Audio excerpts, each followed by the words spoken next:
Shalom, shalom. Olá, meus irmãos.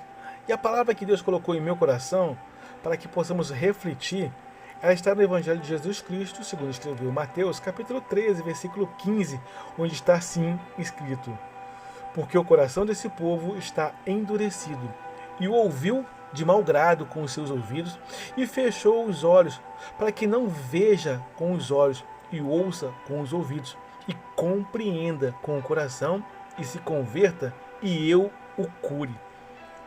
E o tema da nossa reflexão é: não endureçais o vosso coração. Meus irmãos, quando ouvimos esta passagem, podemos compreender o quanto é importante, o quanto é precioso o estado em que possa se encontrar o nosso coração. Para que possamos aprender, para que possamos guardar as sábias e sagradas escrituras em local precioso, que nada mais, nada menos é o nosso coração. E muito embora, quando Jesus ele cita aqui o coração, mas que podemos entender é um sentido figurado. Na realidade, ele fala no estado da nossa mente, que verdadeiramente influencia as respostas que ocorrem em nosso coração. Quando recebemos de bom ou mesmo de mau grado, alguma reação, alguma coisa acontece e o nosso coração logo reage, logo responde. A nossa Bíblia vai dizer sobre todas as coisas: guarde o teu coração, porque dele procede as saídas da vida. Louvado seja Deus.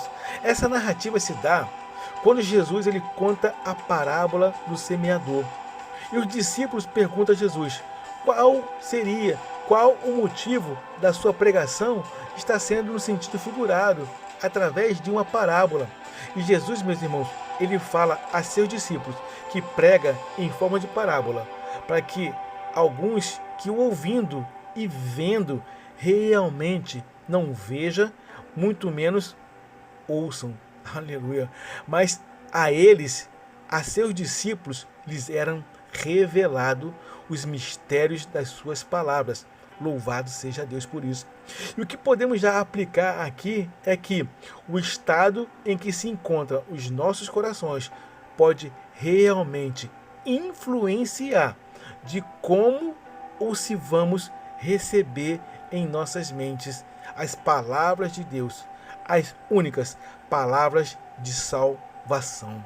Aleluia. Isso pode e vai com certeza, meus irmãos, influenciar aonde iremos passar a nossa eternidade. Louvado seja Deus. Jesus, meus irmãos, ele sabia, em sua infinita onisciência, Jesus ele sabia como ele ainda até hoje em dia, ele sabe perfeitamente como estava e como estão os corações de cada um de nós que vamos buscá-lo. E meus amados, eu aqui faço a nossa primeira pergunta: qual é o motivo que nos leva a irmos até Cristo? Qual é a razão que vamos buscar ao Senhor Jesus? O texto em que lemos, Jesus, meus irmãos, ele nos revela duas condições em que se encontrava o povo. A primeira condição, Jesus dizia que o coração do povo estava endurecido.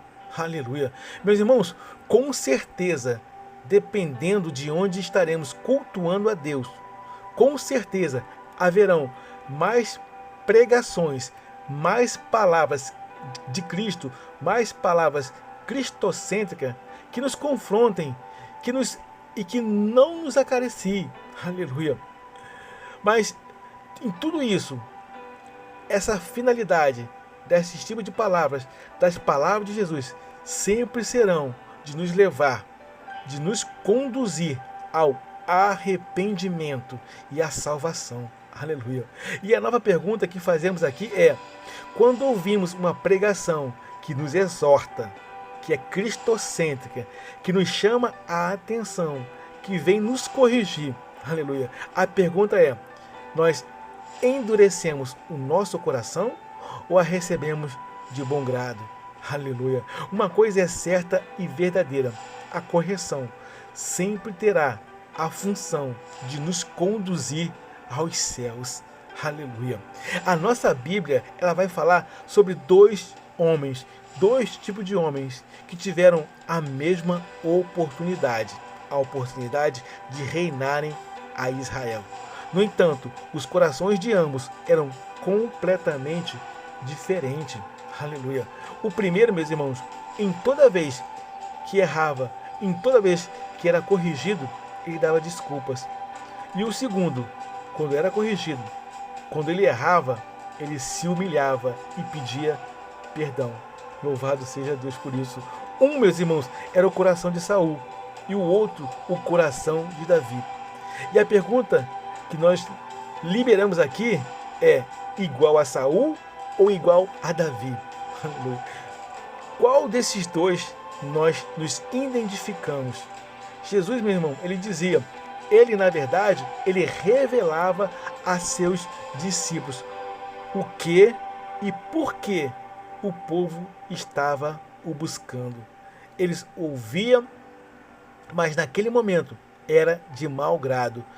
E ainda, meus irmãos, eles cerravam os olhos justamente para não ouvirem com os ouvidos e muito menos verem com os seus olhos. Aleluia.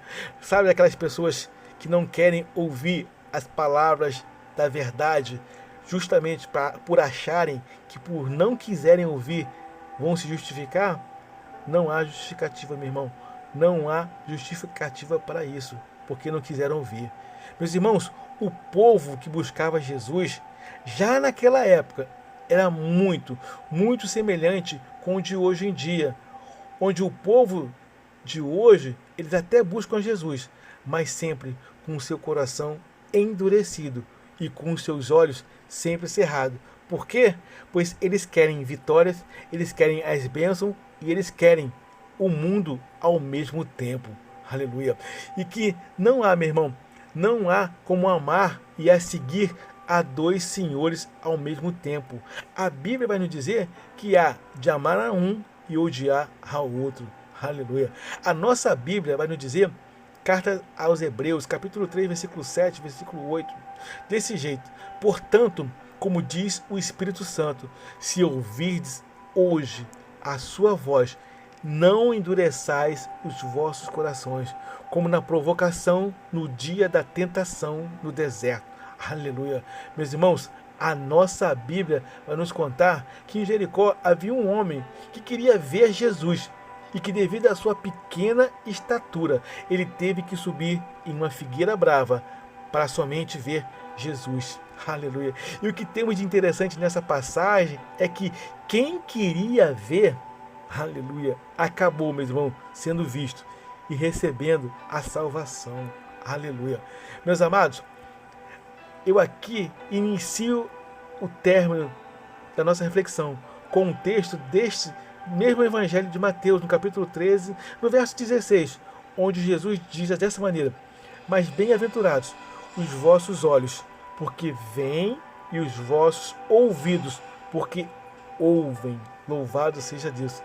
E o que aprendemos com esta palavra é que possamos estar com os nossos corações sempre sensíveis e com os olhos atentos à palavra desta instrução. Amém? Uma coisa é muito certa, meus irmãos, e verdadeira: o reino dos céus, meus irmãos, ele tem dono. E para que nós entremos lá, é necessário, é preciso submissão a Deus, resistir ao diabo e ele fugirá de vós. Amém, meus irmãos? Saiba, meus irmãos, que o inferno não foi feito para os filhos de Deus, mas tem muito filho de Deus indo nos caminhos, indo na direção da perdição e se encontrando e se levando ao inferno. Aleluia, louvado seja Deus. Onde, meus irmãos, onde nós temos testemunhado que ainda há quem esteja trocando a sua primogenitura ao lado do Pai pelos pratos de lentilha do mundo. Amém? Meus irmãos, a todos que ainda não se renderam, a todos que ainda não se entregaram a Jesus. Eu vim aqui a te fazer uma proposta. Eu vim aqui a te fazer um convite. Faça agora. A Bíblia vai nos dizer que todo aquele que me confessar, confesse ao Senhor, meu irmão, diante dos homens, eu confessarei diante do Pai. E todo aquele que me negar diante dos homens, eu o negarei diante do Pai. Então, meus irmãos, eu te faço um convite. Você vai endurecer o coração ou vai escrever assim: sim, eu me entrego, sim, eu me rendo a Jesus? Amém? Se entrega a Jesus, meu irmão, nesse momento. Escreva aí: eu me entrego, eu aceito, eu quero, eu preciso. Todos nós precisamos. Amém, meus irmãos? Meus irmãos, guardem esta reflexão em vossos corações. Inscreva-se em nosso canal. Compartilhe essa mensagem. Ela vai falar com muitos corações. Ative o sininho para receber as notificações. E a todos, uma jornada abençoada e feliz. Eu sou o capelão Alexandre Costa. Shalom, shalom, graça e paz.